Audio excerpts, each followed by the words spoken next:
Chapter 521. Liberation of the Kasha 4. Show appreciation. My ears perked up at the sudden announcement. It wasn't like I didn't expect it. No, I was waiting for it. After all, there was no way they'd be so ungrateful after all the suffering that I had gone through. Single quote. It's about damn time. I silently clenched my fists underneath the table. We've already stated this before, but you three are considered friends of the Astrid family. In that sense, within the Eastern Kasha, you will be regarded as one of our own. I remember hearing this before, yes. This alone felt like a good thing, but my greed demanded for more. Being friends is good and all, but I would much rather have other things, you know. While these were my true thoughts, I never showed them and kept a simple and impassive expression. Quote. But of course, that reward was based on the merit for what you have done for us, the House of Astrid. The things you have accomplished are not just limited to the House of Astrid. With a knowing smile, the head elder's gaze swept in our general direction. It's thanks to all of you that we were able to handle this current situation and save the city from being taken over. Wait, are you saying they were the ones to reverse the situation? A rugged man with a long black beard, piercing brown eyes, and a powerful, muscular frame spoke, his deep voice echoing through the room. From what I recall, he was the head of the Bunzel household. Staring in our general direction, he had an incredulous look on his face. Them, is this some sort of joke? I could feel the doubt in his voice. He wasn't the only one.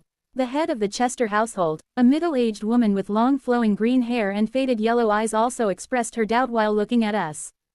Given their age, they certainly seem talented, but I find it hard to believe they were the ones who resolved the situation. Everyone here felt the overwhelming pressure emanating from beyond the walls. It's not something people like them could possibly handle.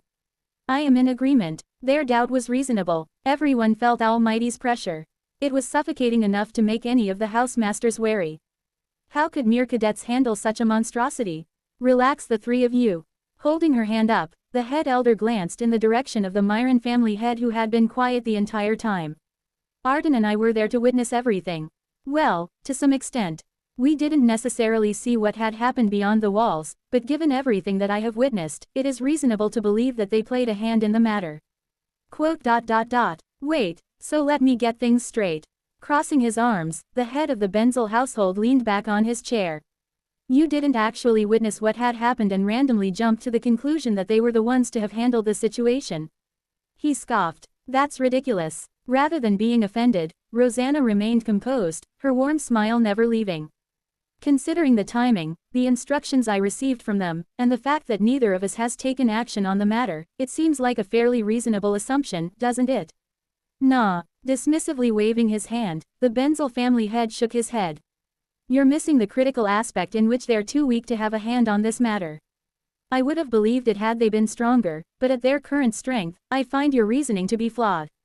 While the two other family heads didn't say anything, their silence spoke volumes about their position. Rosanna seemed to understand this as she looked in their direction. It seems like all of you are in the same position. Quote. HMPH. Casting a quick look in our direction, I felt a powerful pressure tower over me. It felt suffocating, but at the same time, I didn't feel all that unfazed. Compared to the old man, Delilah, and all the other pressures I had felt in this past, this almost felt like nothing. Knocking onto the table once, the Benzel family head finally spoke. Setting aside the question of whether they truly accomplished it or not, what troubles me most is your willingness to share resources with outsiders. You're well aware of how scarce resources are within the Kasha, yet you seem so eager to hand them over to people you barely know. That's what I can't comprehend. Why would you prioritize outsiders over your own people? So that's where the problem is. As if she had a sudden understanding, Rosanna nodded. Quote. You don't want to share resources with outsiders. I thought that was obvious. We're already key. No, Rosanna cut the Benzel head off. We were scarce in resources, but times have changed. Take a look at the sky outside. All of you are smart people. I know all of you know that times will change for us. The resources that we have now won't mean much in the future once we manage to grow and expand. Your main problem is your bias to those of the Empire. That's bulls. Is it though? Rosanna cocked her head to the side while smiling simply at the Benzel head. Everyone over here knows about how your dad was kicked out from the Empires and cast away into this land to fend for himself. The resentment between you and those of the Empire. is understandable, but, seeing such young and promising talents, I would rather have them become our friends than our enemies. Quote. If that's what you're scared of, we can just kill them. The Benzel had said while his sharp eyes briefly paused on me. I frowned upon feeling his gaze as my finger twitched. Should I call Almighty? That wouldn't be wise. Thankfully, the head elder was reasonable and cut his gaze with her own as her eyes narrowed. Considering their talents, I highly doubt the empires don't see their value. If you were to kill them, it would be tantamount to declaring war on the empires, and as things stand, we have no chance of surviving such a conflict. In fact, the moment we attack them, I'm afraid something bad will happen to the aggressor. I'd be best if you tread carefully. Her words were met with a heavy silence. None of the people present could dispute her words. So in the end your solution is for us to suck up to them. To those of the empire. Quote. To some extent, Rosanna nodded with a gentle smile. If it helps improve the situation of our own people and help us grow while creating connections, I don't see how that is a bad thing, don't you think so? Neither three of the family heads said anything in response to her words. I could tell that they all agreed with her to some extent but had trouble admitting it. Ultimately, speaking on behalf of all three heads, the Benzel head turned to face us once again. So you're saying you're investing in them?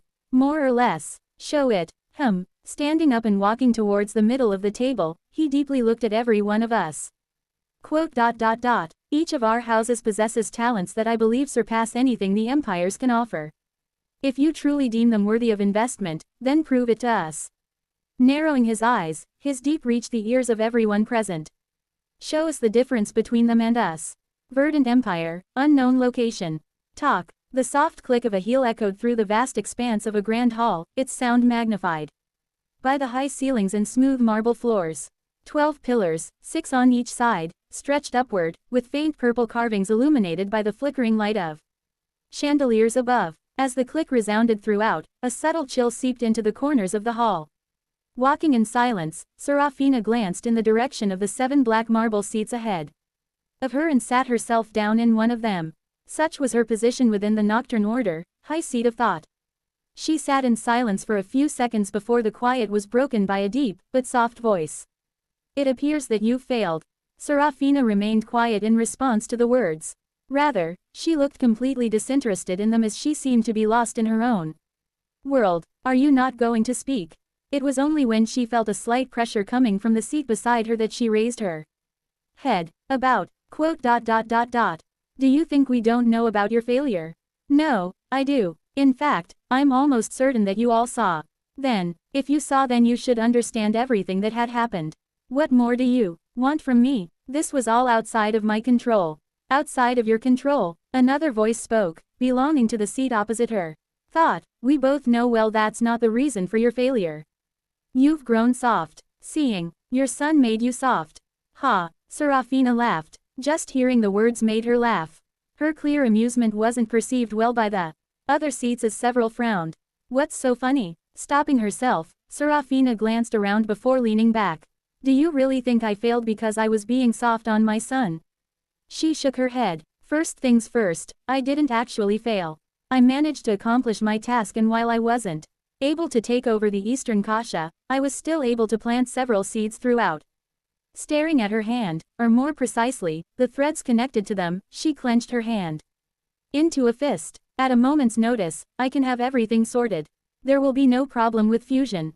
Silence followed after her words.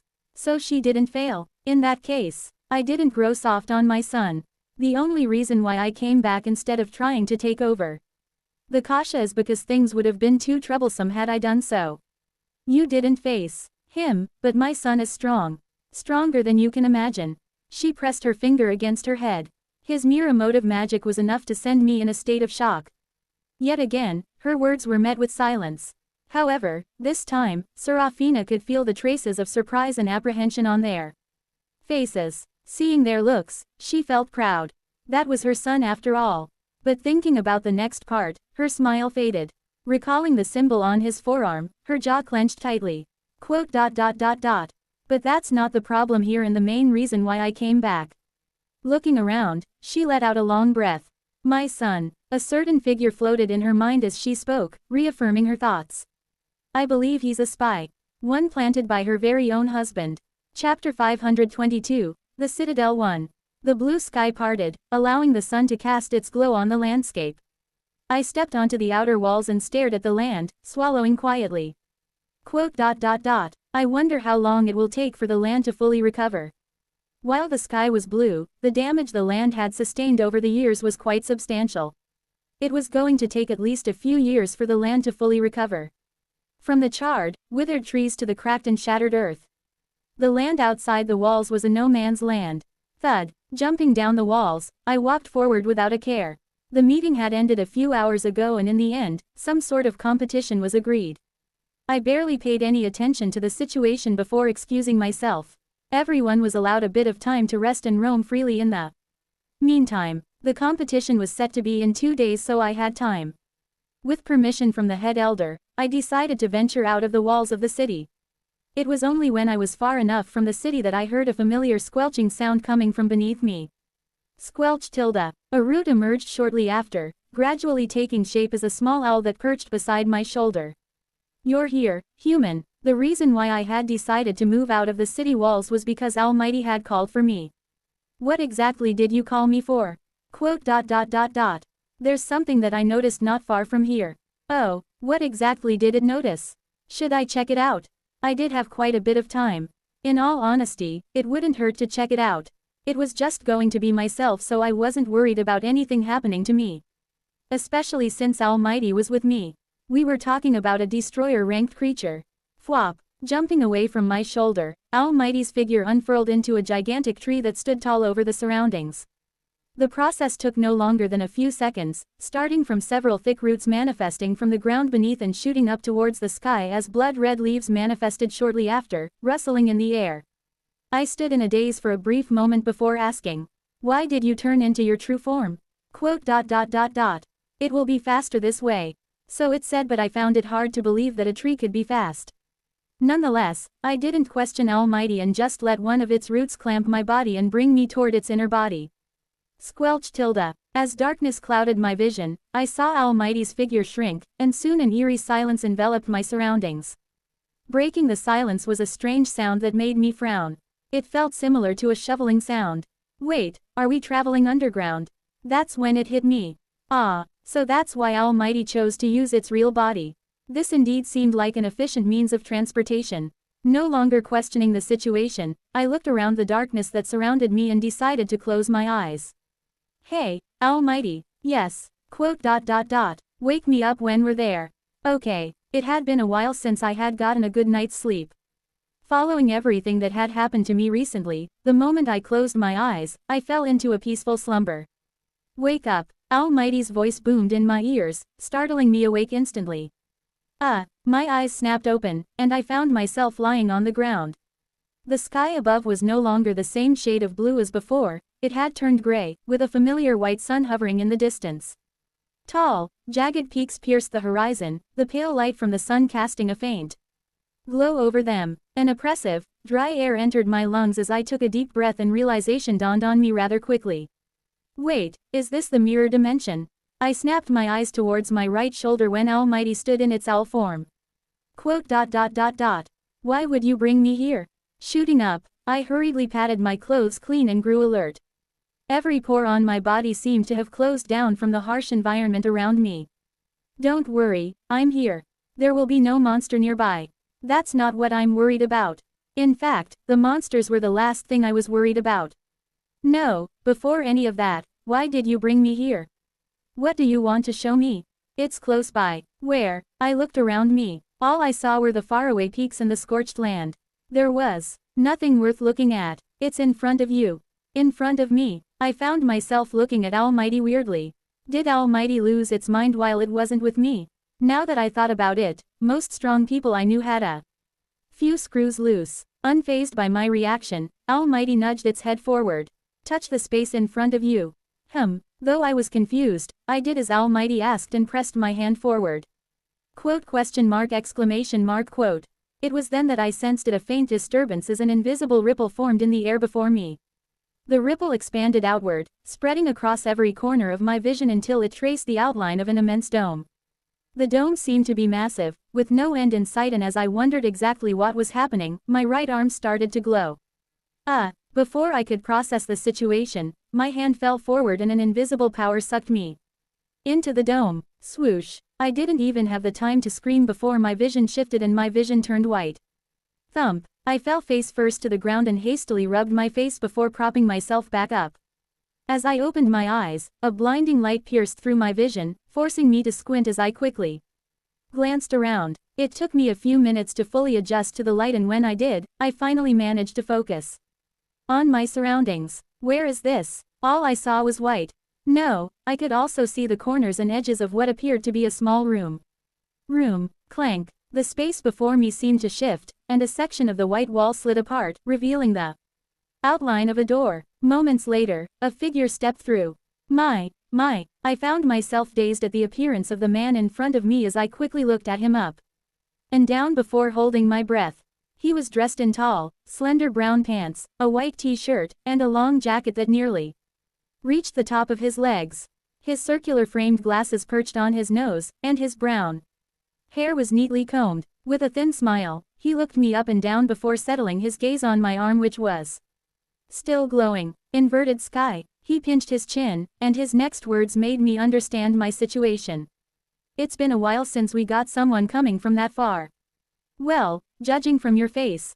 You also don't seem to have come here in the past, but since you were allowed in, it must mean that you're more than qualified to enter. The man held the door for me. Well, it doesn't matter to me. If you would. His instructions were clear, and while I was still utterly confused about what was happening, I managed to remain composed and stood up. After which, under the gaze of the strange man that I just met, I made my way for the door. Clank. As soon as I stepped through the door, a long white corridor stretched out before me. Looking up, I saw lights above that seemed strangely familiar. They were long and narrow, producing a bright white light. My heart pressed at my throat. You seem rather calm despite coming here for the first time. Usually when we have new people enter, they all look extremely surprised by everything. I am surprised. I really was. Why doesn't it seem like you are? My face tends to be rather stoic. I see. With a simple smile, the man led me forward. Talk.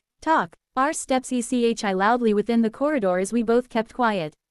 It was good this way since my mind was going on overdrive as I tried to understand my current situation. I already had a pretty good idea given the few hints and clues that I received. I must be in some sort of base. One where those from the 4 organizations within each empire reside, or something of the sort. The fact that my leaf glowed and granted me access right after was the most significant clue. The man's following words were also enough of a hint, and my heart started to speed up. Further, taking short, yet unnoticeable breaths, I forced my mind to calm down further. I wanted to silently curse Almighty for suddenly bringing me here without any preparations, but given that it wasn't present with me, it was clear that only those with the emblem could enter. We're almost here. Lost in thought, I didn't even realize that we had reached the end of the corridor, and when I looked up, I saw the man from before lift his glasses with his finger. He smiled faintly the moment our eyes met. Pressing his hand against the white door behind me, he started to speak. There's not a lot of rules in this place, but there are a few that you must follow, as the environment here is quite different from what you're used to. Different, as in, you must always walk on the pedestrian street.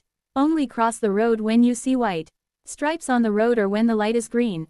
Please don't use your powers within this place or you will be immediately detained.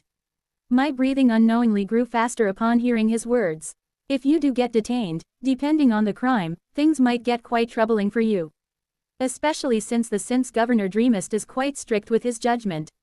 He went on with the rules. No killing, no drinking in public, no vandalizing, no. He went on and on about the rules, but by then, I had already stopped focusing on his words. I thought back to the familiar lights and things I picked up on the way, and an idea formed in my mind. An idea that I almost refused to believe. It couldn't be that. Clank. As the door by the end of the hall opened, the man's soft voice reached my ears. Welcome to the Citadel, the land of the true inhabitants of this world. Chapter 523, The Citadel 2. Veer, the familiar honking sounds. The familiar flashes of green, yellow, and red. D, and the countdown that came shortly after. I stared at the scenery presented in front of me, breathless. I didn't have any words. The world around me felt so familiar at the same time. From the tall pillars that stretched all the way to the sky, seemingly trying to touch the sun, to the people walking around the sidewalk, their eyes glued onto their phones. Wait, phones. Ah, yes, those devices there are called phones. You can only use them here and they're rather handy. Do you want one? When I raised my head, the young man from before spoke, his hands in his pocket. He followed the others, walking past the crossroad. Snapping out of it, I followed after him. Phones, what would one need them before? The man just smiled at me. The way he looked at me made me feel like I was some naive country bumpkin. Bastard, I'm only just acting. Do you think I don't actually know? Rather than telling you, it's best if you experience it yourself. Wait, I will be getting one. Of course you will. You wouldn't be able to live without one in this place or the other stations. Quote. Oh, I guess not much has changed since that time in my memories. Phones were pretty much an addiction. We're here. We stopped in front of one of the many skyscrapers that loitered across the space. I could count 15 from where I stood, and in the distance, I could even see more. Just how many were there? Swoosh. As the doors came apart automatically, I raised a brow, pretending to look surprised. Hey, this earned a chuckle from the bastard. Yeah, his name was Bastard. Pretty neat, right? He pointed at a small box above the doors. Quote. There's a sensor on top that detects your movements and activates the mechanism that opens the doors for you. The best thing about all of this is that it doesn't use any mana whatsoever. It's all powered by electricity. Electricity. I covered my mouth to display my shock. An award-winning level of shock. That's very impressive, right? The bastard chuckled again and entered the building. At the same time, as his back turned against me, I overheard his faint murmur, "Your face doesn't change much. PFTT should have seen the faces you made while looking at the doors." I scratched my inner ear. Did I do too much? Hello, are you here to register? Near the entrance of the building, a young lady stood behind a sleek rectangular marble desk, greeting me with a bright smile. With just one glance in my direction, she seemed to instantly understand the purpose of my visit. Yes, he's new here. We're here to get him registered and help him get a phone. I see, very well. With a bright smile, she held her hand in my direction. I tilted my head in response to her action. What did she want me to do?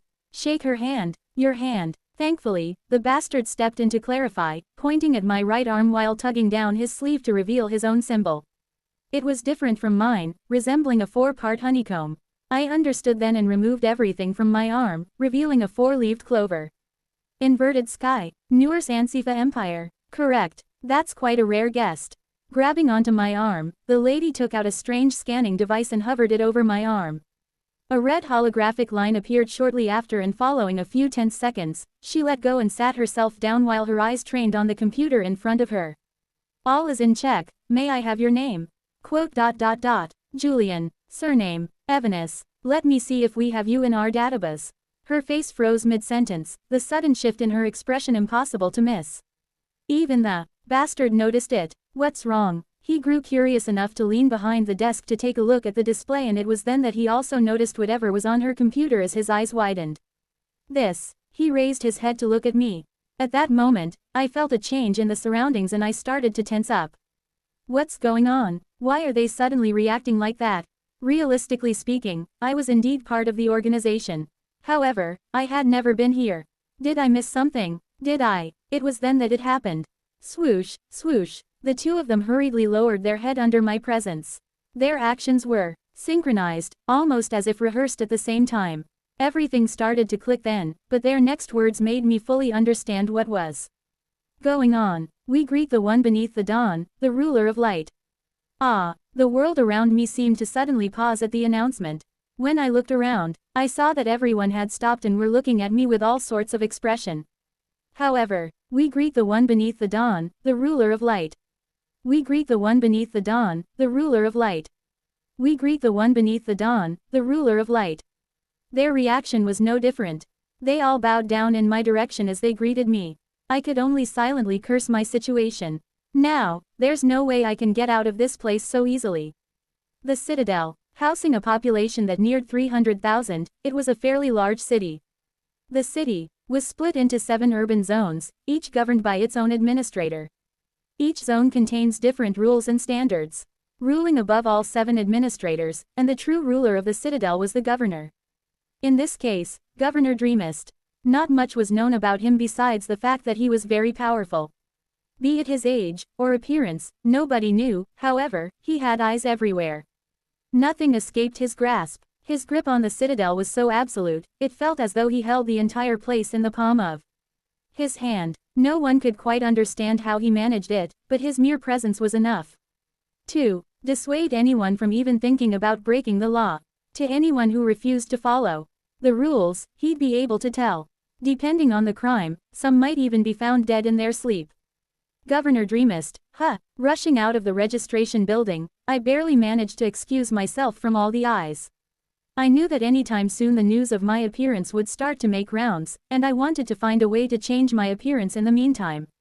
Thankfully, I still had the mask from before and could do so at any moment.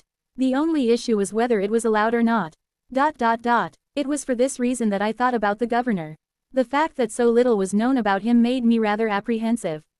Whoever I asked, they'd just give me the same answer: I don't know, he's the one ruling this place. That's all you need to know. Who are you?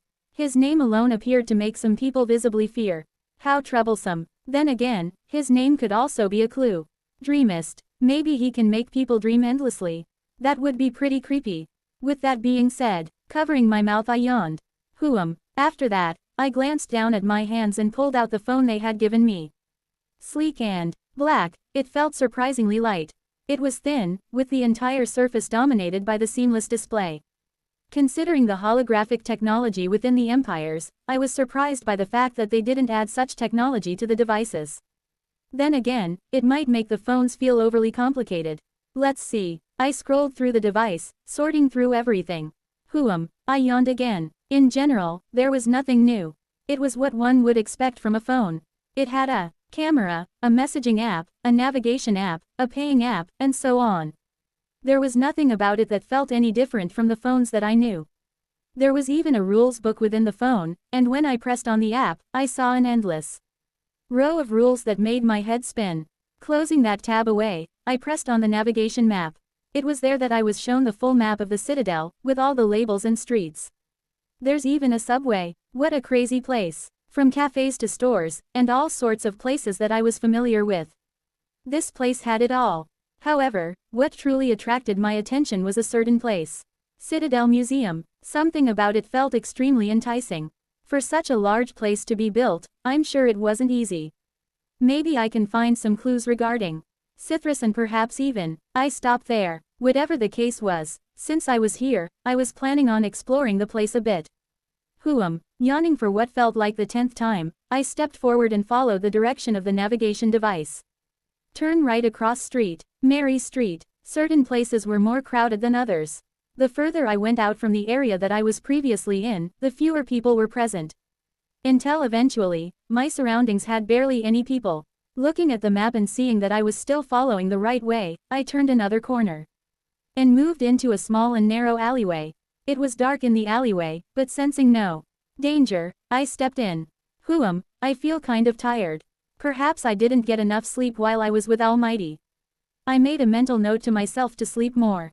But the more I walked, the more tired I felt. It was almost unsettling, and, before I knew it, the drowsiness was starting to take over my mind. The world around me began to sway, shifting left and right, as a lightheaded sensation took over. Hanging by the side of the wall, I swallowed deeply and tried to force myself awake, but regardless of how I tried, it almost felt impossible, and before I knew it, I was falling forward. Thump. My vision grew dark shortly after that. But only for a brief moment, as the world around me shifted and I suddenly found myself inside a small office. Large windows stretched before me, offering an expansive view of the city beneath. Opposite the windows was a large wooden desk, cluttered with papers, but my gaze paused on the black chair turned away from me. There, I could feel the presence of someone. Creak. As the chair slowly turned around, I felt something press against the back of my throat. For such an esteemed guest to come to my city, what an honor. Chapter 524, Governor Dreamist 1. For some reason, I wasn't even surprised by the sudden development. Considering his name, I had more or less foreguessed that the governor's powers were related to dreams. What I didn't expect was the effectiveness of his power. I didn't know when or where, but he had somehow managed to make me fall into a state of sleep to call me to his dream world. Or at least, that was what I presumed this place to be. No, judging from how things are, this probably is really how the office is. Well, are you not going to say anything? Snapping me out of my thoughts, I looked at the governor and calmly nodded my head before sitting down comfortably on one of the chairs positioned before the desk. With my current status, I'm not a nobody. There's only a few people who would dare provoke Atlas. In some sense, I felt secure knowing that. And at the same time, I also understood that his name was the reason why the governor even bothered to talk to me in the first place. I was just a little surprised by the abruptness of the situation. Couldn't you have directly asked to meet me through a normal means? I suddenly narrowed my eyes. Or is this some sort of display of power of yours? Single quote. It grew quiet following my words as tension suddenly seemed to rise. As I stared at the governor's face clean-shaven, with neatly combed blonde hair, my gaze was irresistibly drawn to his eyes. They swirled in a strange, hypnotic pattern as if threatening to pull me into their depths at any moment. My heart secretly pounded at the sight of them as I pulled my eyes away and focused on his clothes, a simple, yet boring brown suit. Looks like you saw right through me. Rather than being offended by my words, or showing hints of displeasure, the governor smiled happily as he pressed his hand against the table. I like sharp people like you. It makes explaining things a lot easier. Pressing his palms against the desk, he stood up and leaned closer in my direction. Yes, that was a display of power. I wanted you to understand something simple. Which is, I suddenly tensed, feeling his swirling gaze trying to suck me even deeper than before. It doesn't matter where you are in the Citadel. Wherever you are, I can find you and directly incapacitate you. Snap. I heard a snapping sound and a small window appeared in front of my eyes. In there, I saw my own body lying down in the middle of a familiar alleyway. That is, I see everything. Snap. He snapped again and several more windows appeared, each displaying different people, all of which were going about their daily things. From eating, sleeping, toilet, and everything one could possibly imagine. I hear everything. Snap. The windows began to emit sound, each one louder than the last, until the entire room was engulfed in a discord so intense it made me flinch. And I control everything. Snap. All the people shown within the windows collapsed to the ground, their heads striking the floor with a sickening thud. What followed was a tense and stifling silence as the windows faded out of my sight. Even as the windows disappeared from view, the scene lingered, the images replaying endlessly in my mind, refusing to let go. Did he just kill a bunch of people without any regard? What sort of? Don't judge me too hastily. Pulling himself away from me, Governor Dreamus turned around and faced the large window that overlooked the entire city from above. Crossing his hands behind his back, he began to speak. Lorraine Jackson, Panel 52. Guilty of theft. A few windows popped up once more, displaying a woman with short black hair and a black hoodie going around certain places and secretly pocketing certain items. Sentenced to 3 months of slumber. A new window popped up after that. Reynolds Abraham, Panel 27. Guilty of second-degree murder. It displayed a tall and robust man with a bald head, striking down another lankier one in the head, sending them falling against the ground. Sentenced to 9 years of slumber. One by one, new windows materialized, each displaying a different crime followed swiftly by its punishment. I listened as the governor's cold, detached voice filled the room, indifferently proclaiming the fates of those who had committed these acts. His voice was so cold that it almost made my skin crawl from where I sat, but I forcefully kept my expression firm and tried my best to keep myself composed. This went on for a while before he finally turned his head again and our gazes met. Every person I showed you was guilty, the governor stated, his even. I don't just kill people on a whim, even though I possess the power to do so. Instead, I send them into a deep slumber, a stasis that lasts precisely as long as their sentence demands. And this is what you wanted to show me? I clutched onto both sides of the chair. Did you want to show me what would happen to me if I were to commit such acts? You. Blinking his eyes, the governor almost looked confused for a second. Soon, however, he seemed to have understood the situation and laughed. His laugh was dry, almost unfeeling, and it only made the tension within my heart rise. This persisted for a few seconds before he wiped the corner of his eyes. No, no. This wasn't a warning, the governor said, his lips pulling into a small business smile. In spite of it, all I could focus on were his eyes. Those swirly eyes of his. I just wanted to show you that nothing escapes my sight. I know everything that happens within the citadel, and with a flick of my finger, I can control anyone. You don't need to worry about your stay here. As long as I'm around, no one will dare lay a hand on you. I see, so not a warning, but a reassurance. Yes, exactly that, as if I'd believe that. Nobody would buy that bullshit after witnessing all of that. He was clearly warning me. Regardless of what you do, I have my eyes on you. Especially since you're such an important figure. This felt more in line with what the governor was trying to say. Nonetheless, thank you very much for the reassurance. I smiled brightly in return. I too could fake my own intentions. No, in the first place, I'm not even trying to stir up trouble. This warning was meaningless to me. That's great then. It looks like we're both on the same page. Clap, clap, clapping twice, my vision started to fade. The last thing I heard before my vision turned completely black was the governor's voice. Welcome to the Citadel. I hope you enjoy your stay over here. Rona, Easter Kasha. Following the series of events that occurred over the past few days, the Rona was in a state of semi-destruction. The buildings on the outskirts, alongside the walls, were completely broken and required a lot of work in order to fix. Thankfully, it looked like everything was proceeding well. With the 4 major houses and the Astrid family working together, things progressed rather rapidly, with a lot of the broken areas being repaired, alongside the walls.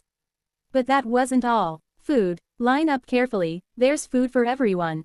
Kalian sat by the doorsteps of one of the houses while he watched the numerous lines that were separated from adults, children, and the disabled.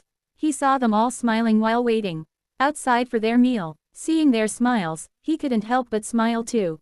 That was quite an altruistic wish of yours. Are you sure that you're satisfied with this? A familiar voice broke him out of his thoughts. Turning his head, he saw Cora, one of the 7 spears of the Astrid family, standing beside him. Her posture was relaxed, her back casually leaning against the side of the house. Staring at the children and people again, Kalian nodded. Yes, I'm satisfied. In spite of the current competition, the head elder decided to grant him a wish. From resources to anything that she was capable of providing. Kalian thought long and hard before he decided to allocate a lot of resources to help those in need. His action garnered a few weird looks, but Kalian didn't particularly mind. He liked this sight. His mind felt light at the sight of it. And that was all that mattered. Spending the next few minutes staring at the lines, Kalian stood up from his spot and patted his clothes. Are you going somewhere? Ah, yes, I have an important meeting regarding the competition. Oh. Cora's expression shifted slightly as she nodded. Unlike him, she couldn't leave. She was here to safeguard the place. The two exchanged a few more words before Kalian made his way towards a certain building. No, I'm telling you, that's wrong. What nonsense are you talking about? I'm telling you he's not good enough to fit. Get someone else. Kalian paused just outside the building, his ears catching the sound of muffled shouts from within. His brows knitted in concern as he cautiously stepped inside. Pushing open the door, he revealed a small room where several people were gathered around a large wooden table, their expressions tense and voices overlapping in heated discussion. Bitch, I'm telling you he's got too many weaknesses. He'll get swept. Then who? Who should we get? Agatha is clearly bet. As if sensing his presence, everyone stopped talking and all eyes fell in his direction. Looking around, Kalian noticed that everyone was there. Be it Aoife, Kira, Leon, Amael, Keys. Casting his gaze in Keys's direction, who appeared to be sitting in the corner with his eyes closed, he questioned, "What's going on here?" Opening his eyes, Keys replied, "We're trying to figure out the lineup for the event." Oh, Kalian looked at the paper in front and saw a long list of names. We need to find 10 people for the event, and we're now looking for the last person. I see. Kalian looked at the selected line and read each name. Aoife, Kira, Leon. Wait a second. It was then that he realized something as he placed his finger over the paper. Where's Julian? He literally saw everyone besides him. Did they forget about him?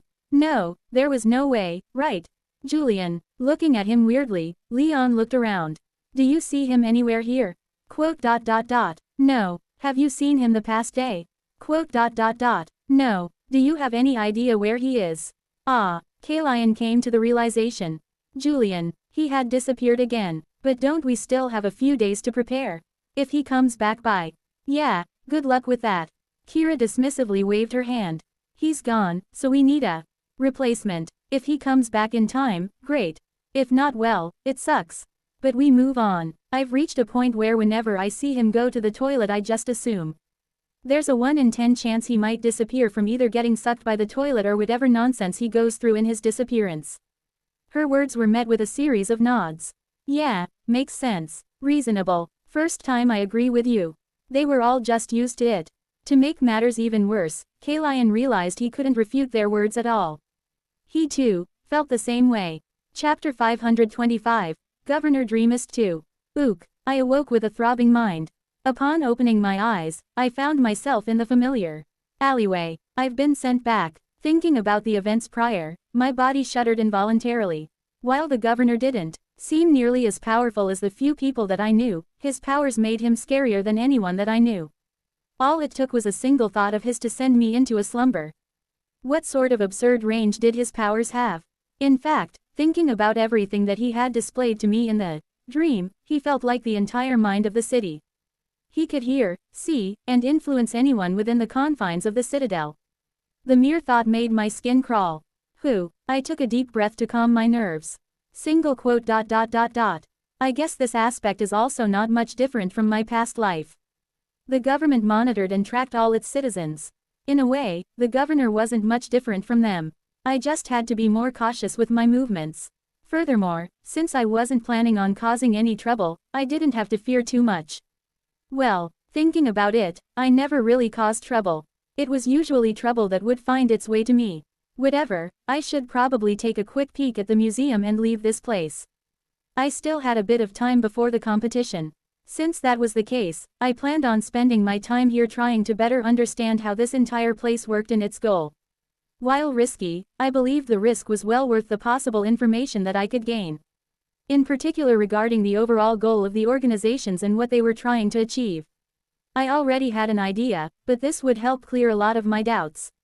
Anyways, I retrieved my phone and looked at the navigation app.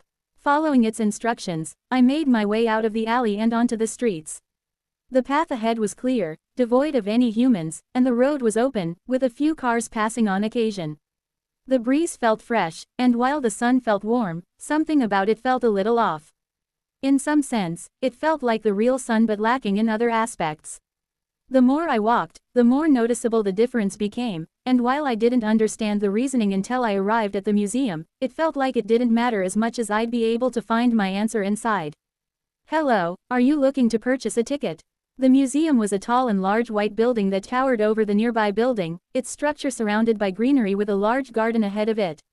By its side was a small booth where the tickets were sold. Yes, one. There weren't too many people near me but just enough to make the place look busy. Which empire do you hail from? Quote. Smiling, the assistant explained. We accept all currencies. Ah, in that case. Nurs Ansifa. That would be 5 rand, please. That cheap. Though I was surprised, I still handed her the money and she returned the ticket to me. Shortly after that, I entered the building and what greeted me was a large hall with a ceiling that seemed to stretch for several dozen meters. The place was massive, and looking around, I could see all sorts of sculptures, paintings, books, and even armor on display. With each display was a small tablet that detailed all the information that one might need. I quickly scanned the information and memorized all the possible details. A lot of the information felt useless, but I still made sure to learn it. I continued like this until I stopped at a certain room. It's empty. Besides a red button by the side of the wall, the room was completely empty. My brows involuntarily knitted, and stepping out of the room, I read the sign that said, Recreation Room. Recreation Room. I wondered for a moment and paused before the red button. Thinking about it for a good second, I decided to press the button. WRRRR. Suddenly, everything changed. The lights overhead flickered off, plunging the room into darkness. All noise vanished as if the world itself had been muted, leaving behind an eerie silence that pressed heavily on my surroundings. I remained calm throughout as I calmly took in the changes. And then, swoosh, my surroundings changed. As if I had suddenly been teleported out of the room, I found myself standing in the middle of a busy street. The noise returned, loud and bustling, as people moved through me, heading toward the buildings. Car horns blared, and my eyes widened as a kaleidoscope of lights burst into view. Colorful and vibrant billboards lit up the scene ahead, their brilliance feeling almost chaotic. This place. My heart quickened as I looked around me. I could tell all of this was merely a projection, but it felt so real. October 7, 2027. A voice suddenly filled the room. It was deep and cold. Shortly after it appeared, everything seemed to carry on as if nothing had happened. That was, until the sky above abruptly transformed. It suddenly grew gray. There were no warnings. Nobody saw it coming in spite of all the technology we possessed. What? As if everyone's mind was in sync, all eyes turned to face the sky, which had suddenly changed color. I looked around me to notice everyone transfixed by something, and when I similarly looked up, my heart almost leapt out of my chest. We could do nothing about it. The gray was quickly replaced by an endless red. One that drew closer rapidly, and before anyone could even react, the red engulfed the surroundings. On that day, Earth changed. Kill me. Kill me please. It hurts, help me. Voices echoed in the background. Voices that I had once heard before. It burns. This. I swallowed hard, remembering the voices that often echoed within the mirror dimension, voices I had learned to ignore thanks to my strong mental resilience. But yes, without a doubt, these words. Mirror tones. I suddenly pursed my lips tightly. Even now, the voices of those who suffered on that day linger within the mirror dimension. In the spaces where great cities once thrived, the tones remain constant and almost never-ending. They stand as an enduring reminder of the pain and devastation that day left behind. The red faded from my sight, revealing a completely scorched land. The scene from before was long gone, and what replaced it was desolation and destruction. Fires raged on, and when I looked up towards the sky, all I saw were endless cracks that seemed to stretch throughout. That day also marked the beginning of our transformation. We discovered a mysterious, new substance, later named mana, a force that bestowed upon us powers capable of rivaling the gods. Once again the scene shifted, displaying people wielding flames and breaking rocks. Of all the remaining population, 7 stood out from the rest. 7 silhouettes appeared and my heart started to race then. We deemed them as the 7 unrecorded. The ones to really hold the power to rival gods. I bit my lip. But even gods fall. Suddenly, one of the 7 silhouettes faded, leaving behind 6. I stared at the faded silhouette, feeling my heart racing out of my chest. I knew with just one look at who it referred to. With 6 unrecorded remaining, we were unable to resist the changes. We were eventually all swallowed by the mirror dimension.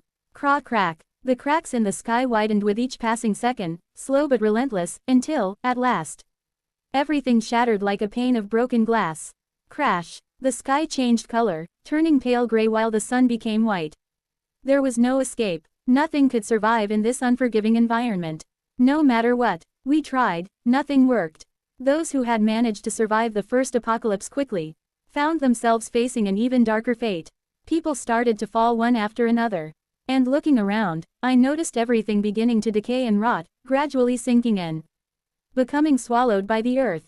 What once used to be bustling cities started to fall, until eventually, they became completely swallowed by the earth. To those few that could survive, they only did so through special means, and even then, life was hell. The scene displayed next was similar to one I had seen in the past, with people walking around the mirror dimension, aimlessly scavenging through the broken cities and places in order to find some food or water.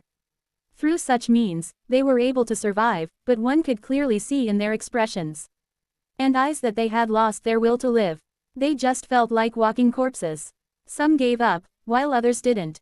While people fell and never once again stood up, a few stood up again, and again, and again. From time to time, they'd look up towards the sky and reach out for it, almost as if trying to express their longing.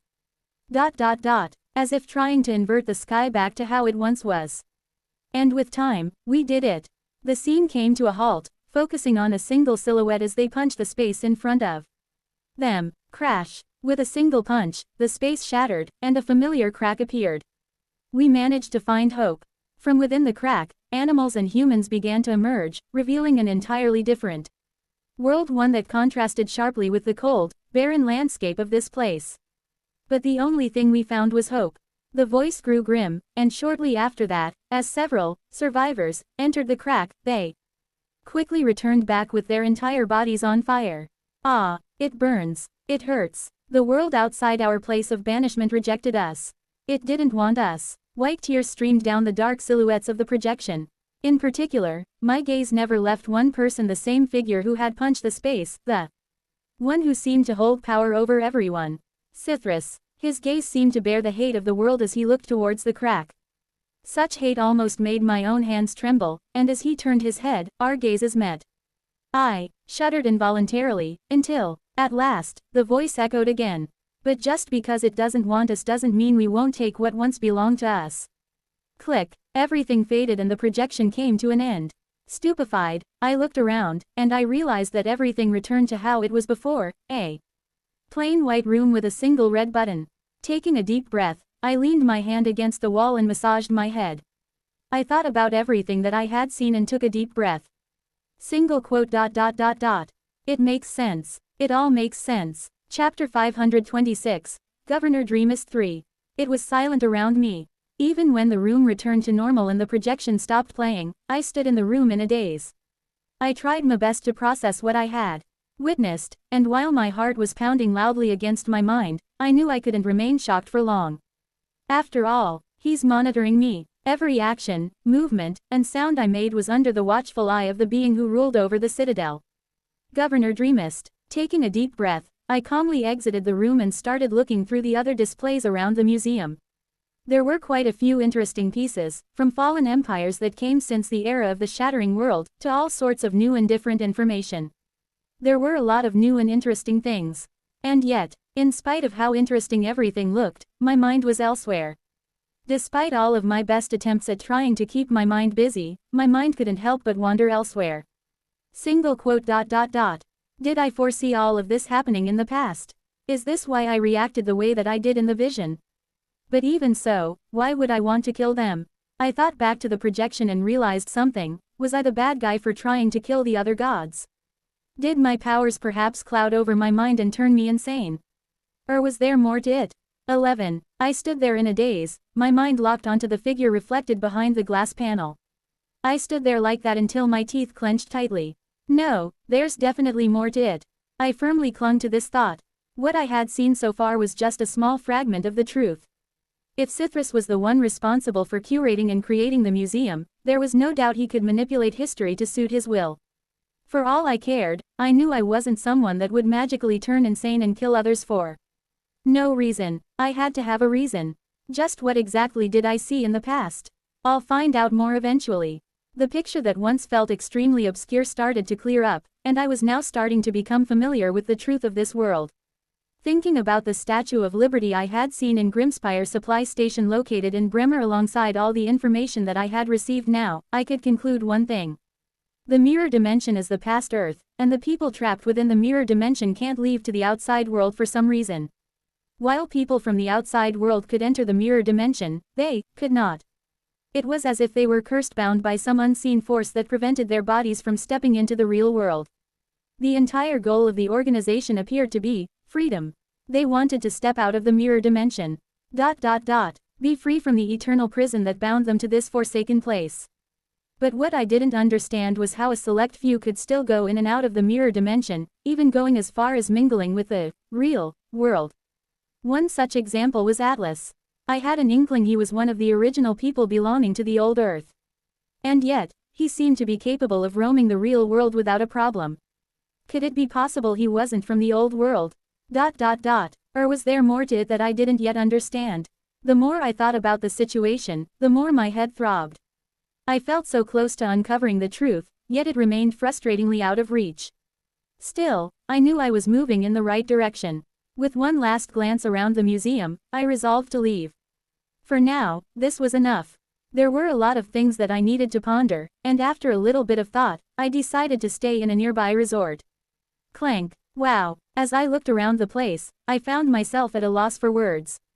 Though I had visited many grand and meticulously maintained rooms before, given my status, there was something about the decorations here that struck me differently, something that made me pause for a moment. A large white bed occupied the center of the room, surrounded by luxurious curtains that swayed gently in the breeze from the slightly open window, which offered a view of the sparkling pool below. The television, perfectly positioned in the middle, completed the serene atmosphere, and I suddenly felt an overwhelming sense of familiarity. The more time I spent in this place, the more I was reminded of the past. I was suddenly overcome with a feeling of nostalgia as I pressed my lips tightly together. As I jumped onto the bed and felt my body slowly sink into its soft embrace, I couldn't help but wonder to myself, how in the world were they capable of constructing something like this? The citadel resembled a near-perfect replica of the cities I was accustomed to, so much so that it felt eerily unnatural. From the skyscrapers to the cars and to the overall atmosphere, it was an exact replica. Seriously, how are they able to produce something like this? This place felt almost identical to my old world. It was so eerily familiar that I began to question why they would even bother trying to get out of this place if they were already capable of achieving this level of imitation. Something is wrong. The more my thoughts aligned on this matter, the heavier my heart became. I wasn't sure when it happened, but a sudden sense of alarm jolted me upright from the bed. I moved toward the balcony, drawn by a previous thought of mine. As the faint breeze brushed against my skin and I gazed out over the sprawling city below, I couldn't resist lifting my head to stare intently in the direction of the sun. It was blinding. So much so that my eyes began to sting, forcing me to squint involuntarily. Yet, despite the discomfort, I kept my gaze fixed on the sun.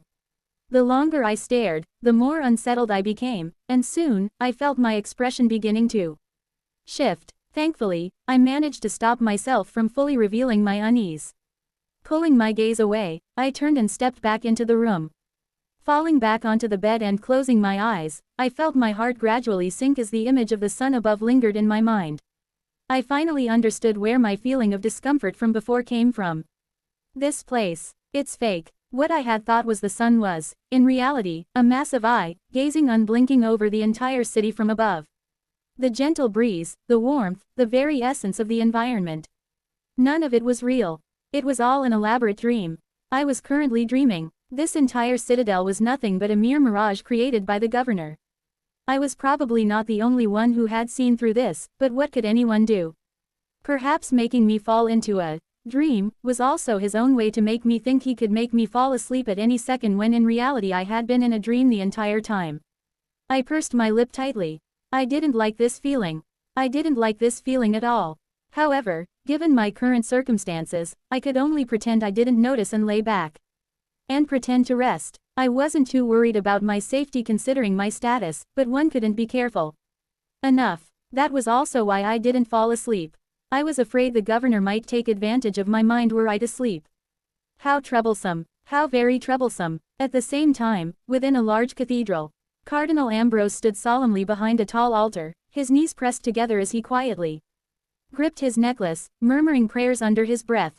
His prayers went on for several hours, never coming to an end. He had been in such a state ever since the passing of the Pope, and his actions brought concern over the other members of the church. However, not all were the same. One figure stood out from the rest, a young man with soft dark hair and striking green eyes. Dressed in a dark tunic. Within the church, a member's clothing was a clear indicator of their status, and in this case, the dark tunic signified an apprentice. Jackal Black, the seventh apprentice of Cardinal Ambrose. Alongside him stood his 6 other brothers as they quietly observed their master perform rituals before the altar. It had been a while since they had been left standing, and it was only after mid-noon hit that the cardinal finally stopped praying. Master. Master. The 6 other disciples quickly went up to greet their master, and a couple even helped him up on his knees. There's no need for such help. I can handle this much myself. I have yet to reach such age. What nonsense. You've been sitting for hours. Even if it isn't because of your age, the blood circulation in your legs must surely be restricted. We're just here to make sure you don't hurt yourself. Oh, I see. Then thank you. The atmosphere was light, with the 6 apprentices chatting and laughing with the cardinal. The air was warm and lively, but the moment the cardinal's gaze fell upon Jackal, the mood shifted. Unlike the others, Jackal stood quietly, his expression guarded, distant. Noticing the tension in the young apprentice's face, Cardinal Ambrose excused himself and walked toward him. Is there something weighing your mind? Jackal paused, catching the calmness in his master's gaze. That steady, knowing look. He could tell, though the young apprentice was slightly startled, he didn't show it on his face. Rather, yes, he was honest about it. Briefly glancing at the other 6 apprentices and noticing they were nowhere near, he continued, I don't understand, Master. His Holiness the Pope is clearly dead, and yet, you have yet to ascend to his position. Given that you are the rightful heir, why haven't you become the Pope yet? Rather than being taken aback by the sudden question, Cardinal Ambrose smiled. Quote, I have yet to become the Pope because I have yet to transfuse with the previous popes. Blood, what is stopping you? The Cardinal smiled and didn't say anything more. That was enough of a clue for the young apprentice whose brows knitted tightly. An idea soon surfaced in his mind, and his expression changed. Could it be that His Holiness chose to bestow his blessing on someone else? Quote, single quote. His master's words were all the young apprentice needed to hear as realization soon dawned on him and his expression crumbled. How could Jackal? A hand pressed against the young man's shoulder. When he raised his head and saw his master's face, the words faded right out of Jackal's mouth. Please don't be angry. I understand your anger, but His Holiness might have had his own reasons for his actions. For now, all we can do is follow along.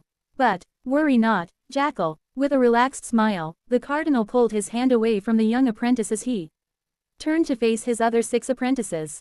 I trust my eyes. They have never been wrong. The Cardinal said, his voice fading, in due time all will be fixed, and you will naturally inherit your rightful blood and be fully complete. Fragment of the Holy Seer, Oricleus. Chapter 527, Governor Dreamist 4. Ook, I can't sleep. I tossed to the side and pushed the pillow above my head while covering my face. I had been like this for the past couple of hours. Single quote. I should get leaving soon. My original plan was to pretend to sleep for an entire night before leaving, but upon further thought, I realized this was a stupid idea.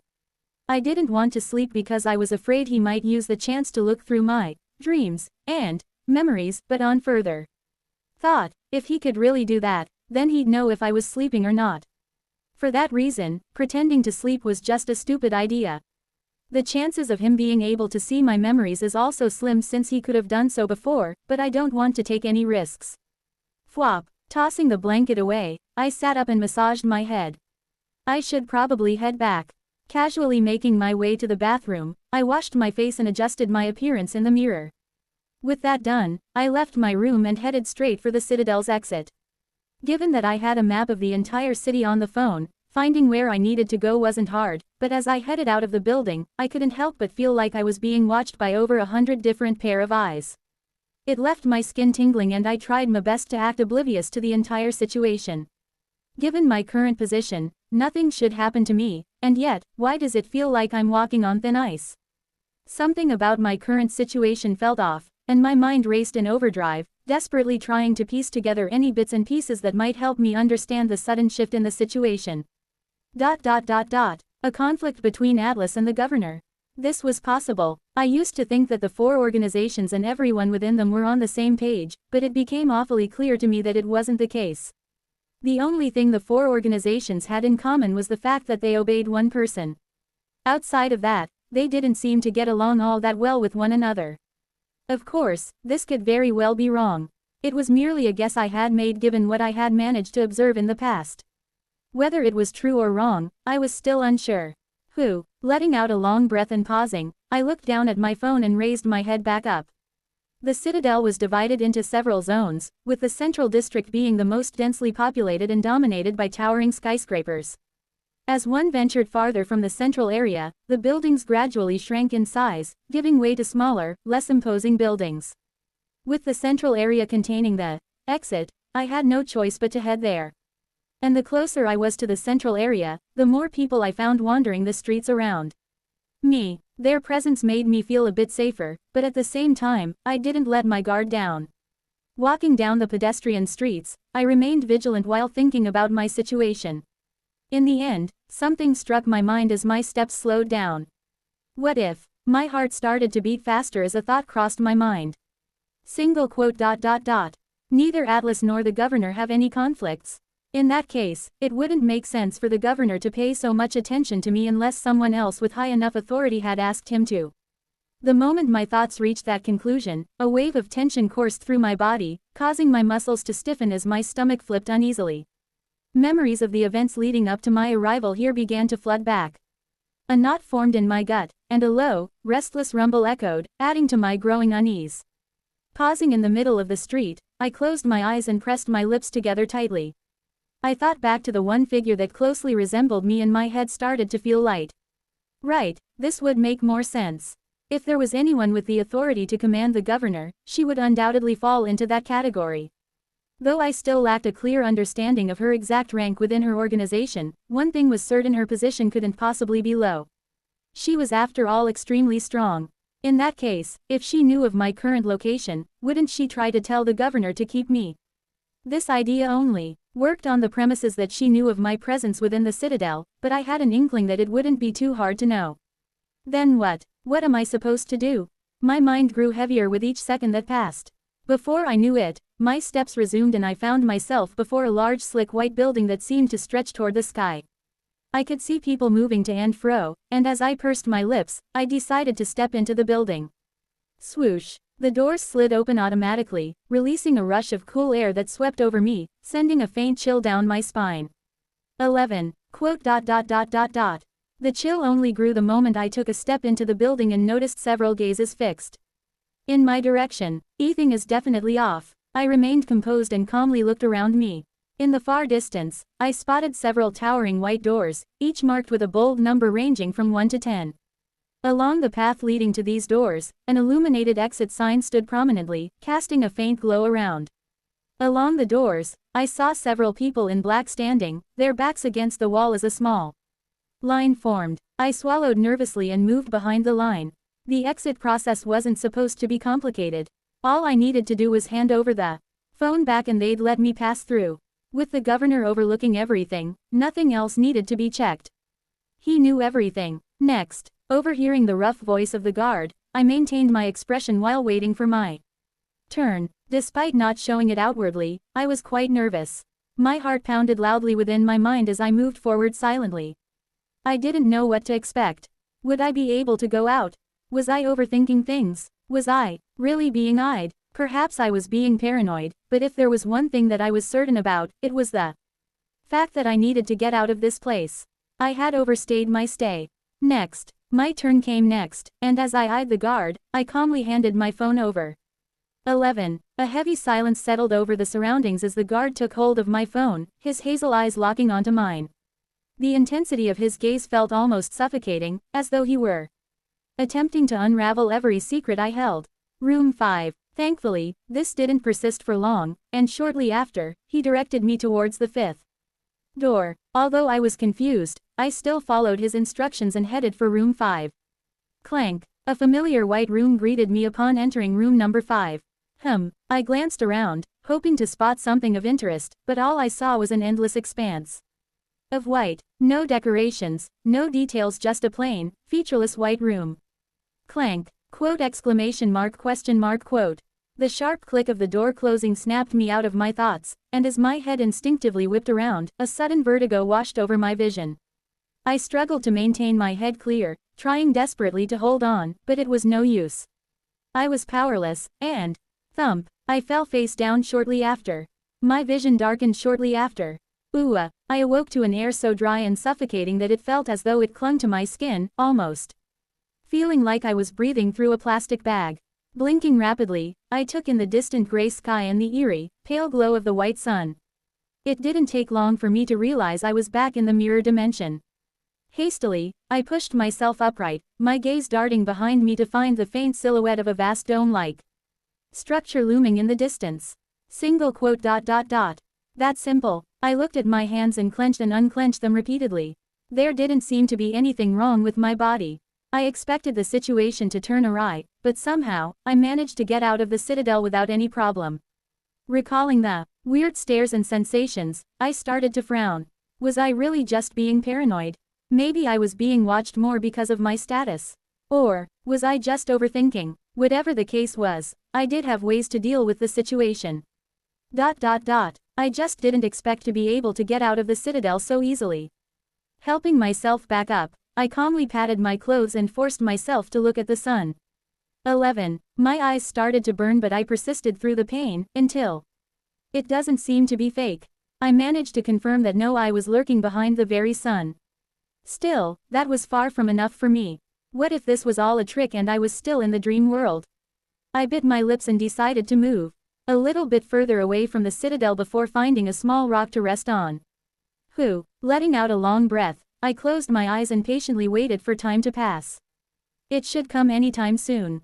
And indeed, I didn't have to wait very long for my confirmation. A few hours later, a notification blinked into my view, and it was then that I finally let out a long, relieved sigh. Puppet Master, you have overcome the event. Looks like I'm no longer in the dream world. But then, why did I get out so easily?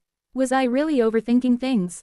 Citadel. Tap, tap. A finger lightly tapped on the wooden table, the rhythmic sound echoing through the silence. As a figure leaned forward, his chin resting in his hand. His pupils flashed with all sorts of images as several projections floated before him. Eventually, his lips pulled upwards. He's sharp. The tapping stopped. Shortly after, another projection flashed before him. Why did you let him go? A deep, authoritative voice pierced the air. Governor Dreamist raised his head and looked at the projection. His gaze fell on an obscure figure, and his brow raised. Not sure I fall. We've already explained to you the situation. Why did you let him go knowing that we were looking for him? Dreamist squinted his eyes, pondering for a moment.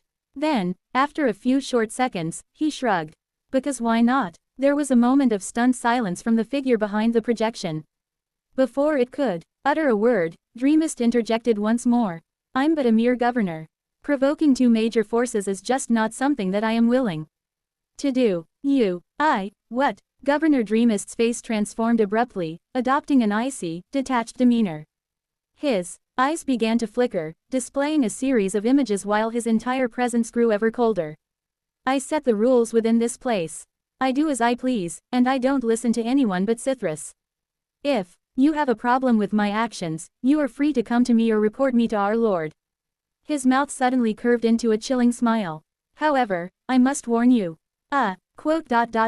Tread carefully. Dreamist placed his finger over his temple. You might assume his silence equates to inaction, but that's the furthest thing from the truth. He only remains silent because he doesn't care enough to act. Don't mistake his inaction for a sign of weakness. HMPH. Dreamist's words were met with a mere scoff. Dawn is not someone that I fear. The projection abruptly cut off, casting a sudden silence over the room. Staring at the point where the projection once was, Dreamist's eyes suddenly turned drowsy. He leaned his head over the table, and as he began to close his eyes, he mumbled. Don't tell me I didn't warn you. Chapter 528. Melancholy of Pursuit 1. Ding. Philip Diamond, you were able to prevent the Nocturne Order from taking control of the Eastern Kasha. Nocturne Order. Is that what it is? I made a mental note to myself while another notification popped in front of me. Philip Diamond main quest. Activated. Puppet Master. Character progression plus 401%. Game progression plus 17%. Failure. Aoife K. Megrail 28%. Kira Milna 32%. Evelyn J. Verlice 26%. It was the quest window. Looking at it, I suddenly saw a progression bar appeared above it. Philip Diamond Game Progression Express plus 17%. Game Progression. 0%. Minus 73%. 100%. I watched as the percentage rose to 73% and pressed my lips tightly at the sight. Just what was going to happen once the progression reached 100%? For some reason, rather than excitement, all I felt was dread. This was especially when I thought about the last time the progression bar increased and Julian's shackles within me loosened. I took a deep breath and forced my mind to calm down. I'll need to take some time later to assess my situation properly. As of now, I was still weak. While I was growing stronger, this was far from enough. Especially considering who I was dealing with. Moments later, a surge of warm energy swept through my mind, and I felt my strength grow. The entire process was surprisingly pleasant, lasting only a few minutes before finally settling into a calm stillness. Shortly after that, I waved my hand and brought up my status window. Dash. Julian D. Evanis. Level. 57 Tier 5 Magician. Express. 0% minus 19% minus 100%. Profession. Magician. Greater than type. Elemental curse. Greater than type. Mind emotive. Spells. Superior type spell emotive. Sadness. Advanced type spell emotive. Anger. Superior type spell emotive. Fear. Advanced type spell emotive. Surprise. Intermediate type spell emotive. Happiness. Intermediate type spell emotive. Disgust. Beginner type spell emotive. Love. Advanced type spell curse. Hands of contagion. Intermediate type spell curse. Shackles of alachantria. Intermediate type spell curse. Nightmare hex. Greater than intermediate type spell curse. Immersia. Skills. Innate eyes of the seer. Innate etherweb. Innate. Lament of lies. Innate. Step of suppression. Staring at my status window, I started to look at all my skills carefully. Alongside my emotive magic and innate skills, I was in possession of my domain, which granted me several other unique abilities. And yet, I can't help but feel like I'm not utilizing my skills to the utmost best. After giving it some careful thought, I had to admit the truth: my fighting style was terrible. I relied far too much on my emotive magic and domain, brute forcing my way through battles with sheer physicality while only occasionally making use of my curse magic. This all seemed to work for me for now, but I knew this was unreliable in the long term. The stronger someone was, the more likely brute force wouldn't work. Even my emotive magic wasn't going to work as efficiently against stronger people.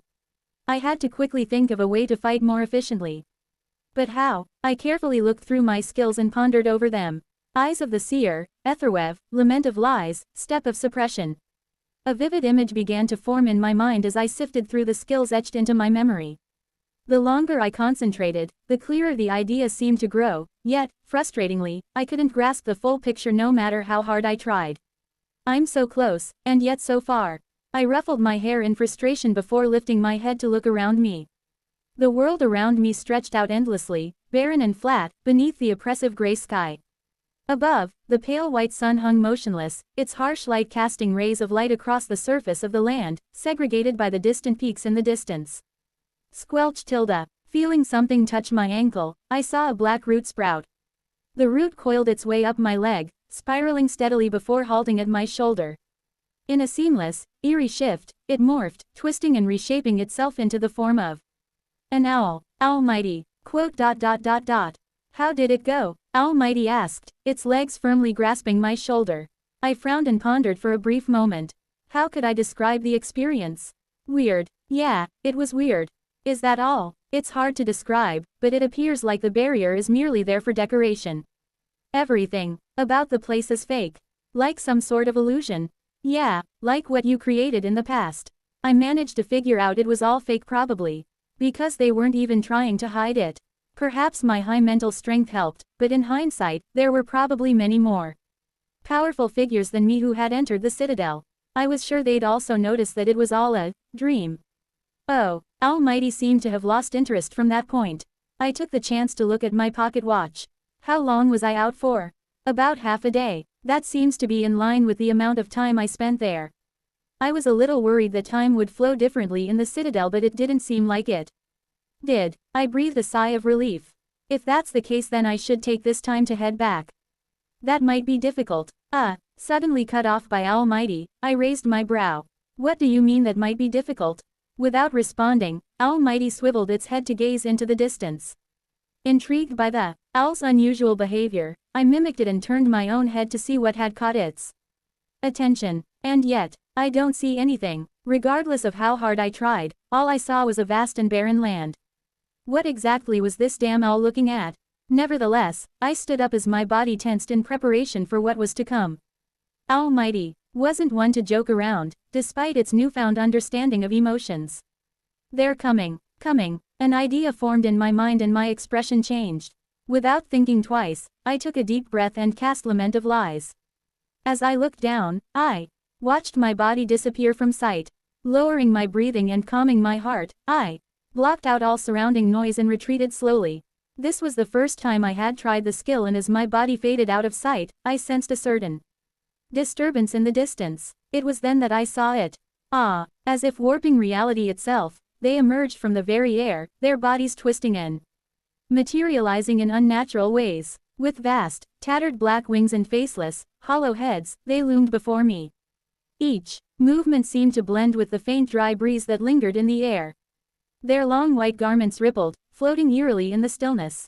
As they hovered in the air, their hollow gazes scanned the surroundings, passing by me as I held onto my breath. With just one glance, I knew exactly what I was dealing with. And my entire body tensed at the realization. Melancholy of pursuit. Of the many things that Haven thought, monster classification and recognition was one of them. The cadets were required to learn the names and properties of over 1,000 different monsters found in the mirror dimension. Naturally, with such a vast number, memorizing all of them was impossible. However, those few that were essential to memorize belonged to a class where such knowledge was vital. That was because the few monsters that the cadets needed to remember fell into a category with a clear warning: if you encounter them, run. Of such monsters, the Melanchonies of Pursuit were one. They had no eyes, no ears, and no sense of smell, nothing but featureless, smooth, and empty faces. Yet, in spite of their empty forms, they always found their prey. Nothing could escape their sight, and as Julian looked at them, his breathing nearly stopped. As he continuously moved back, each of them was terror-ranked. He could take them out if he wanted to, but looking ahead, he saw that there were 17 of them. Furthermore, I can sense several figures approaching from behind them. They're all quite strong. Almighty's words struck Julian like a bucket of icy water, drenching him in a shock of cold that seemed to seep deep into his bones. The chills crawling along his skin intensified as the Melanchonies, without a sound, twisted their heads toward him in unison. Their faceless visages were empty, yet their gaze, if it could even be called that, pierced through his disguise as though it was but a mere cloth. Julian's heart pressed tightly against his throat as he turned around and hastily recalled a green orb in his mind. As his legs tensed, he shot in the opposite direction like an arrow. His speed was quick, and before he knew it, the Melanchonies were but mere dots. In spite of the distance, Julian didn't feel safe at all. He knew, he understood, that there was no running away from the Melanchonies. Regardless of what he did, they would find him. He couldn't run. All he could do was delay the inevitable. Not far from Julian, scrunch, a single foot pressed against the dry ground as several figures materialized beside the hovering Melanchonies. He shouldn't be far off. With his hand outstretched, several chains materialized from thin air, each one fastening to the necks of the Melanchonies. A faint, eerie clank echoed in the stillness as the chains scraped and collided with one another. Quote, "This seems a bit of a waste." Appearing beside the man, whose bulky figure towered over her, was a tall woman with long, flowing red hair and green eyes. Her sharp eyes gazed into the distance before settling over the Melanchonies. "We're hunting a mere 20-year-old.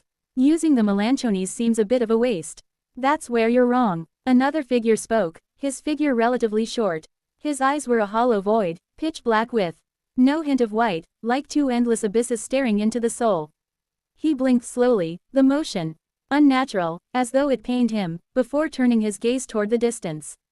"As far as I'm aware, he's the current summit winner. He's certainly talented, and it's not like we're hunting him." Yeah, detaining and hunting, it's the same thing." "No, it isn't." The short figure spoke, turning his head to look at the numerous figures behind him. "They've strictly told us not to kill him. His identity seems to be rather high." "Ho, you don't say." Traces of amusement flickered across the woman's face. "I wonder what's so special about him that would make all the seats pursue him." "That's not for us to care." Blinking his eyes, the short figure suddenly began to bleed black tears. His face winced in pain, as he turned his head to face the bulky man beside him, who silently released his grip over his chains. Clank, clank. As the chains clattered to the ground, their heavy echoes reverberating through the air, the Melanchonies suddenly began to dissipate, vanishing from view as if they were never there at all. Letting go at the same time, the figures stepped forward and similarly vanished. Let's make this quick. Chapter 529, Melancholy of Pursuit 2. I rushed forward rapidly as the surrounding scenery blurred. I didn't know where I was going, but I knew that I couldn't stop. The Melanchonies weren't beings that I could simply just outrun. No matter where I went, I knew they'd track me down. So, I had to figure out a way to escape their notice. But how exactly was I going to do that? There's no information about anyone ever escaping a Melanchonie's pursuit. In that case, is my only option killing them? I bit my lips tightly, feeling the sting on my lower lips as I pressed forward. That was easier said than done. Whole the Melanchonies specialized in pursuit, they were still terror-ranked creatures. It would take a bit of time for me to kill them.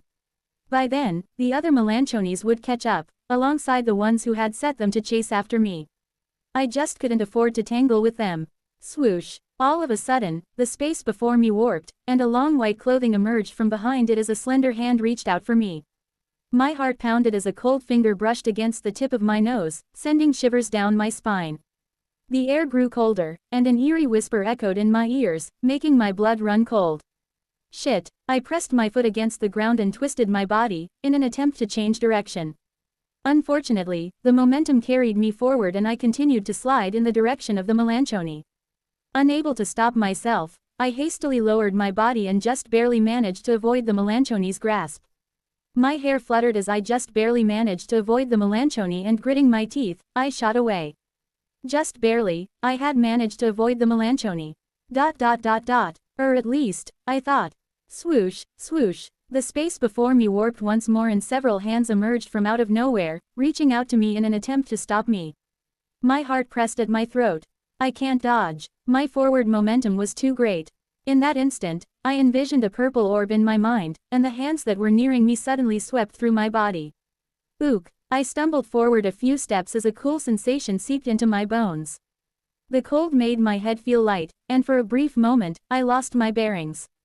By the time I recovered, cold sweat poured down from the side of my face as the space in front of me warped once more and several Melanchonies appeared before me. Ah, shit! I hastily looked around me as my chest trembled. Looking up, I could only see a thin strip of gray sky above me because of the massive cliffs on either side. This gash in the earth extended several hundred meters. I was within the insides of a large gorge. Quickly scanning the cliff faces, I found 7 or 8 caves leading into the rock. Perhaps there I might be able to target each Melanchonie individually. I couldn't deal with multiple Melanchonies at once. By narrowing down the surroundings, I could create a way to confront them one at a time. My entire thought process was quick. The moment the idea sprouted in my mind, I was quick to act. Pressing my foot against the ground, the world around me suddenly turned dark as purple hands began to sprout from beneath the ground. They shot toward the Melanchonies in an attempt to grasp them. I felt my mana drain rapidly, but this was a necessary action. Without looking around to see what the result of my actions brought, I shot out of the domain and rushed towards the dim cave in the distance. I had a total of 5 seconds to reach one of the caves. 1. I made a mental note in my mind. My foot pressed down on the brittle ground and a green orb appeared in my mind. Electricity ran down my lower half as my calves started to spasm. 2. I released all the tension and shot forward. Swoosh. The world around me blurred.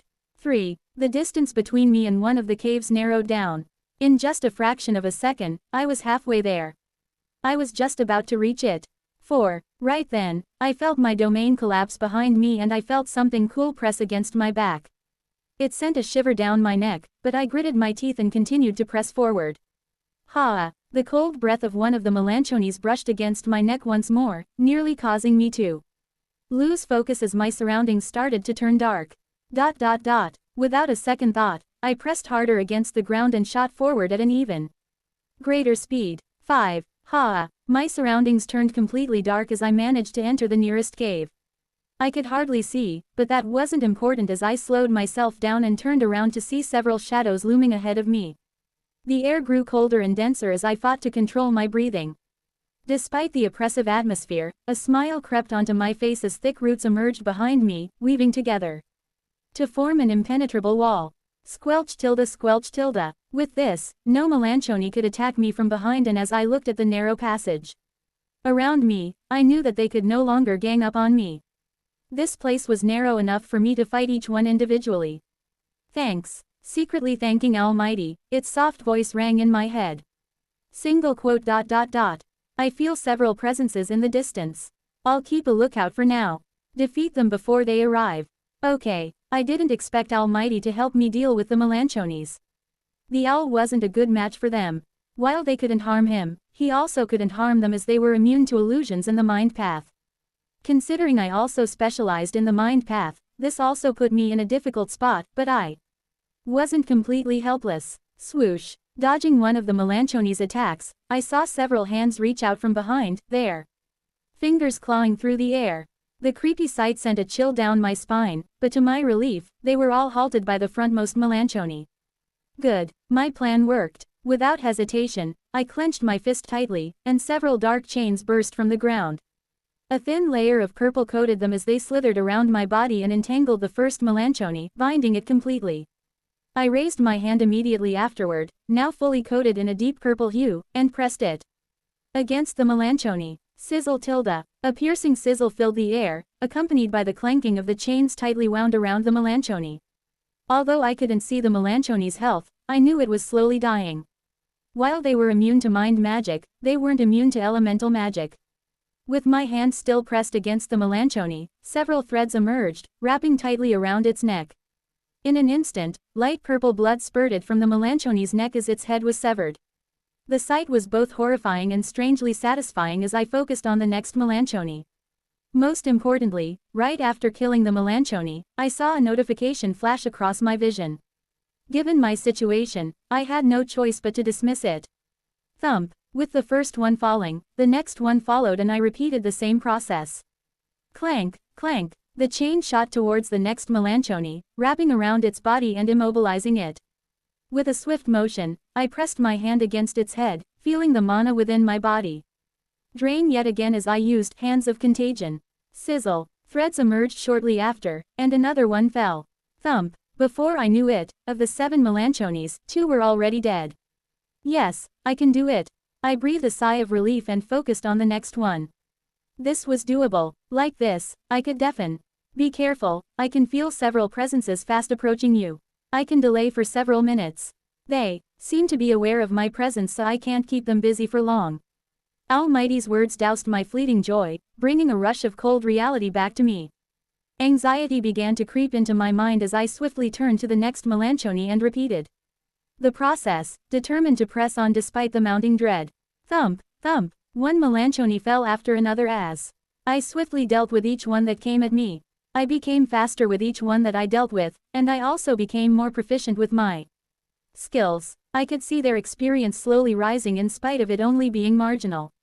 I suddenly lost sense of time and just shifted towards the next Melanchonie. This time, as my hand pressed against the nearest Melanchonie, the chains shot toward the one behind. That wasn't all. At the same time, the chains shot back, and even more, threads emerged from my hand, filling the entire cave with them as a layer of purple coating pulsed out of them. I felt my mana draining faster than ever, the exhaustion setting in as the next Melanchonie crumbled before me. Just as I was about to press on to the next one, I suddenly stopped. What? Looking around, I didn't know how to react. 1, 2, 3, 4, 5, 6, 7. They're all dead. Since when? I could have sworn that. Bang! A muffled explosion echoed in the distance and the wall behind me crumbled. I hastily looked ahead and felt a powerful wave of mana in the distance. Without a second thought, I turned around to dash away when "Get this body, human!" I was suddenly stopped by a familiar voice. As I turned around, I saw Pebble standing on top of one of the fallen Melanchonie's bodies. Bang! Another muffled explosion rang in the distance. Without even asking Pebble for an explanation, I quickly dashed over the body, placing it within the ring as I hurried deeper into the cave. Almighty appeared shortly after, settling over my shoulder as its head looked back. Be careful, they seem to have artifacts designed to deal with your emotive magic. It is best if you don't confront them directly. Ha, I get it. I didn't need to be told to know as I imagined a green orb and squeezed every muscle in my body. Swoosh. I didn't know where I was going, but the cave seemed to be one continuous path forward. I just ran and ran and ran until I see something. A gap emerged, and I sprinted through, the air immediately becoming more breathable than it had been moments before. Ha. Despite my rough breathing, I hastily looked around. Eventually, my gaze settled over a distant forest, filled with dead trees. The thin branches reached out towards the sky like twisted fingers, casting eerie shadows on the ground and obscuring the inner parts. Hastily scanning my surroundings, I realized I had no other option but to venture into the forest. The dense foliage and twisted branches seemed to stretch toward me, as if beckoning me into their embrace. Just a glimpse and I felt my stomach churn, and yet, with a deep breath, I steeled myself and plunged into the dark, foreboding woods. I knew I had no other choice but to enter. Chapter 530, Forest Hunt 1. Clank. A sound like the shattering of chains suddenly echoed through the air, forcing several people to stop and look ahead. The Melanchones have been killed. A deep and somber voice echoed shortly after. The atmosphere surrounding the man turned tense as a pair of deep black eyes fixed themselves on a certain cave in the distance. That was fast. Indeed. A sharp voice followed, and her eyes narrowed as they fixed on the same cave. It was as if she could see right through the jagged stone walls, her mouth twisting into a creepy and unsettling smile. It wouldn't be fun if it wasn't the case. Right. Looking back, Taurus saw over a dozen people waiting behind them. He nudged his head in the direction of the cave. Go, find him. Swoosh, swoosh. Without a word, the dozen or so people vanished from the spot and swiftly made their way toward the cave system, leaving behind the group of three who halted their steps. Should we wait here, or should we go as well? Let's wait here. Within each order, there were several high seats, each occupied by the most powerful individuals whose strength was so immense it could shake the very foundations of each empire. Each seat mentored and cultivated a group of disciples, training them to one day take up their mantle. The one closest to succeeding a high seat was awarded the title of low seat. Though not as powerful as a high seat, each of them showed enough potential to eventually ascend to that rank. Among the group present, the last three were low seats from the Nocturne Order. With the potential that far outclassed their peers, they were selected for the simple job of hunting down and capturing Fekta. You're being rather cautious, Taurus. While Fekta is indeed a little troublesome, without his emotive magic, he's nothing. The girl arrogantly spoke, directing her words at the short man with deep black eyes, her fiery red hair fluttering as a gentle breeze passed by. Her nickname was Libra, and she was the low seat of Purgatory. Taurus on the other hand was the low seat of Obscurity. Libra went on to grasp her necklace. We have these with us. I wasn't afraid of his emotive magic before, but now. She laughed while recalling the pitiful attempts of the tree from before it trying to stop them. Within a few short seconds, they were all able to free themselves from its illusions and come out. It was somewhat troublesome given the tree's strength, but the necklaces they wore were incredibly high-class relics, lent to them by their masters with the tree's presence in mind. With them, they had nothing to worry about, let alone Fekta who was weaker than the tree. Libra was confident in the hunt. In her eyes, Fekta was a nobody who had merely won a competition against a group of pampered kids. What he had endured barely compared to the hardships faced by each low seat. A lot of blood had been shed to get to their position. Fekta is not the one I'm worried about, Taurus replied, his tone low and steady.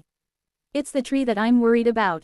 Even though we have the relics with us, the tree is still a destroyer-ranked monster. I'm sure it wasn't trying its best before. PSH. Libra dismissively waved her hand. Whatever the case is, the tree isn't our goal. It's Fekta. You're right. Taurus nodded calmly while looking at the nearby cave. It's a bit surprising that Fekta was able to defeat the Melanchones, but given how he did it, I have to admit, his ingenuity deserves some credit. Even then, so what? A deep voice suddenly cut through, its tone sounding rather dismissive. It belonged to the last remaining low seat, Sagittarius, the low seat of confinement. Melanchones are among the weakest of the terror-ranked creatures. If you need to hide in a cave to deal with them, it clearly highlights his limitations.